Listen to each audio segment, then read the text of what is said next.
लाडकी बहीण योजना अतिशय बारकाईने आम्ही राबवलेली आहे। साधारणपणे 2,40,00,00,000 पेक्षा अधिक महिलांपर्यंत आज या योजनेचा लाभ पोहोचत आहे आणि ही योजना सुरू झाल्यापासून त्याची चांगल्या पद्धतीने स्क्रुटिनी करणं, 2.5 लाखापेक्षा कमी उत्पन्न असणारे, 1 लाखापेक्षा कमी उत्पन्न असणाऱ्या माता भगिनींचे फॉर्म भरून घेणं, ते ऑनलाईन करणं, आधार सीडिंग करणं, अशा पद्धतीनं ते केलं गेलेलं आहे। त्याच्यामुळे कुठेही स्क्रुटिनी ही 2.5 कोटी महिलांची किंवा लाभार्थ्यांची होणं हे शक्यही नाहीये आणि ते करणंही नाहीये, कारण आज त्या महिला 5 महिन्यापासून लाभ घेत आहेत। एक आणि दुसरी गोष्ट म्हणजे कोणाची जर तक्रार त्या संदर्भामध्ये पुढं मागं कधीही, म्हणजे आज मी आमदार म्हणून आपल्या सर्वांसोबत संवाद साधत आहे, मंत्री म्हणून मी त्या विभागाचं काम केलेलं आहे, पुढं मागं कधीही त्या संदर्भातली कुठली स्पेसिफिक तक्रार जर आली तर त्या संदर्भातला जो काही तेवढ्या पुरतची स्क्रुटिनी करण्याचा, म्हणजे उदाहरणार्थ एखाद्या XYZ जिल्ह्यातल्या 100 लाभार्थ्यांबद्दल जर तक्रार झाली तर त्या 100 लाभार्थ्यांपुरतची चौकशी करायची किंवा नाही हा सुद्धा, किंवा स्क्रुटिनी करायची किंवा नाही हा सुद्धा निर्णय हा शासन जर तशा पद्धतीचं कधी काही घडलं किंवा आलं तर त्या संदर्भामध्ये घेण्यात येईल। कुठेही स्क्रुटिनीचा विषय येत नाही। लाभार्थ्यांना त्यांच्या जो काही लाभाचं वाटप आहे किंवा DBT आहे हे ज्या वेळेला राज्याचे मुख्यमंत्री देवेंद्रजी फडणवीस साहेब, उपमुख्यमंत्री एकनाथजी शिंदे साहेब आणि उपमुख्यमंत्री अजितदादा यांच्या मंत्रिमंडळामध्ये किंवा मीटिंगमध्ये ज्या वेळेला तशा पद्धतीच्या सूचना दिल्या जातील त्या पद्धतीनं पुढचं DBT हे निश्चितपणाने होईल। काही तक्रारी आतापर्यंत आल्या आहेत का की निकषाबाहेर काही लाभार्थी आहेत या संदर्भात? मी माझ्या कार्यकाळामध्ये तर तशा पद्धतीची एकही तक्रार कधी आलेली नाही।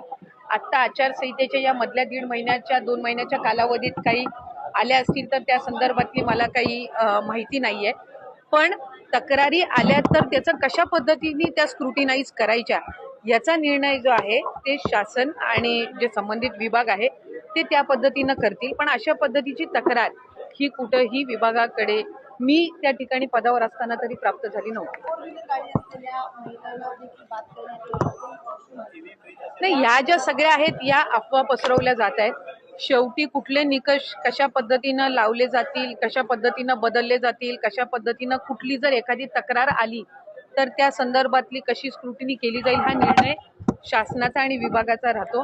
त्याच्यामुळे अद्याप तरी त्या संदर्भामध्ये कुठेही चर्चा नाही, अद्याप त्या संदर्भामध्ये कुठेही चौकशी किंवा कुठेही त्या संदर्भातली कारवाईचा विषय झालेला आहे। एका घराच्या 2 बायकांनाच फक्त लाभ मिळू शकतो अशा संदर्भातला नियम?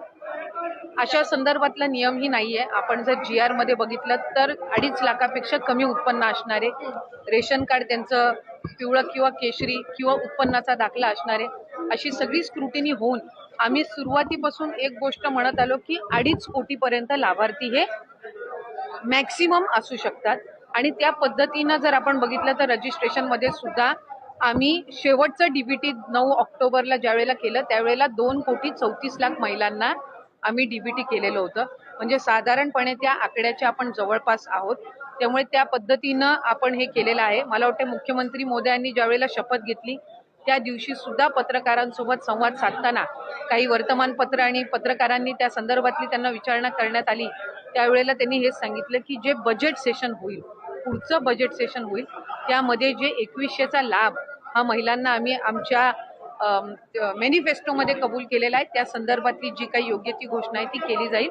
आत्ता 1500चा लाभ आहे आणि जे लाभार्थी आहेत, जे व्हेरीफाईड झालेले आहेत, ज्यांना गेल्या महिन्यांपासून लाभ मिळत आहे त्या पद्धतीनं त्यांना मिळत आहे। एकूणच या योजनेसंदर्भात विरोधक आता पुन्हा एकदा आक्रमक होताना बघायला मिळतात, टीका-टिप्पणी करताना बघतायत की आता निवडणुका झाल्यात, आता या संदर्भात अनेक खरं तर नियम जे आहेत ते लागू करण्यात येतील अशा संदर्भातले आरोपही होतात। एक तर विरोधकांनी सुरुवातीपासूनच या योजनेवर टीका केली। ज्या वेळेला 28 जून रोजी ही योजना जाहीर झाली त्यावेळेला सुद्धा त्याच्यावर टीका करण्यात आली।